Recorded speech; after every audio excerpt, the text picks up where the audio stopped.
Kachel Hamhadrin min Hamhadrin. Tu entends, Serge? Et qu'est-ce qui se passe?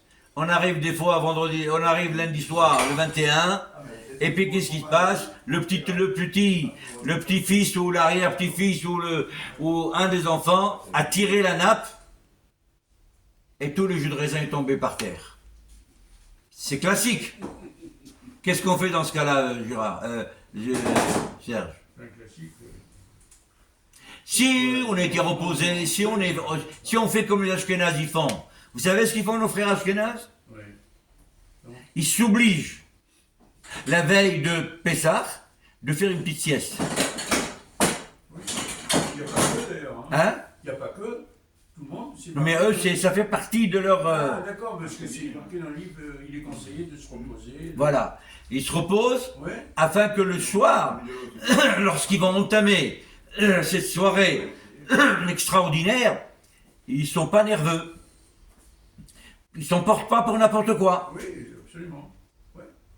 On est pareil. Donc ils ne s'emportent pas, non seulement qu'ils ne s'emportent pas, et ils amènent des petits bonbons pour les enfants, ils amènent des choses pour attirer l'attention, car, je vous rappelle, qu'est-ce qui est marqué, Serge? Tout celui qui se met en colère, qu'est-ce qui est marqué? Comme s'il a servi à Vodazara. Quel rapport avec Pessah? Alors dans la Torah, dans la paracha qui parle de Pessah, quelle est cette paracha qu'on va lire de Pessah? C'est la paracha de Hémor. Dans le livre de Vaïkra, que nous avons, dans la paracha de Hémor.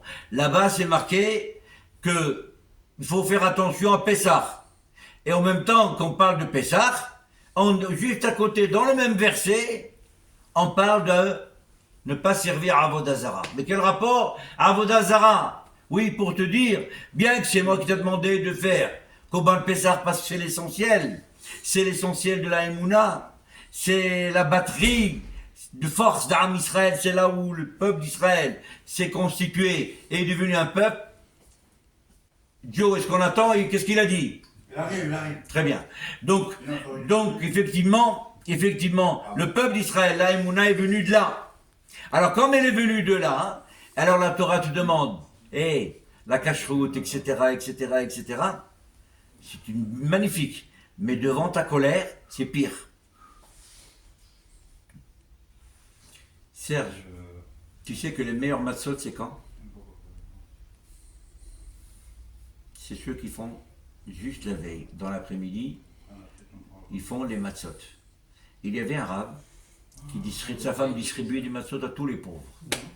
Et son mari, il avait l'habitude de faire ses matzot à lui, 1 kilo d'un bon kilo, tu entends, Serge? Et il les gardait où? Il les gardait dans l'armoire.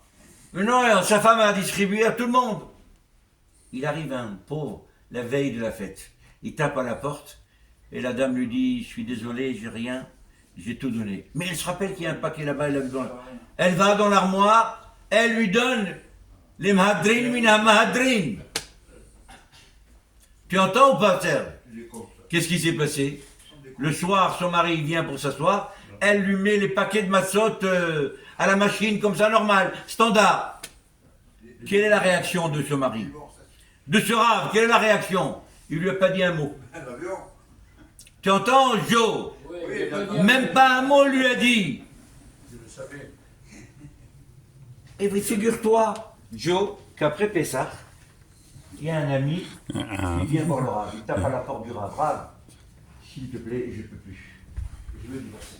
Je veux divorcer, je vous en prie, je veux divorcer. C'est mon cas, vas-y, continue. Il veut divorcer, absolument. Il lui dit le rave, pourquoi?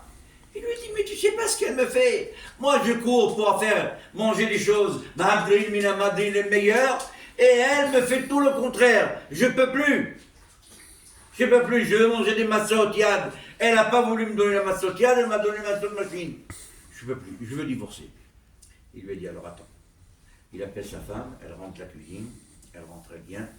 Il lui dit, maintenant la femme, elle ne sait pas que son mari s'est aperçu que c'est le matzot qu'il a fait le vendredi. Elle avait un truc, elle les a donnés, ils ne sont pas là. Il lui a rien dit.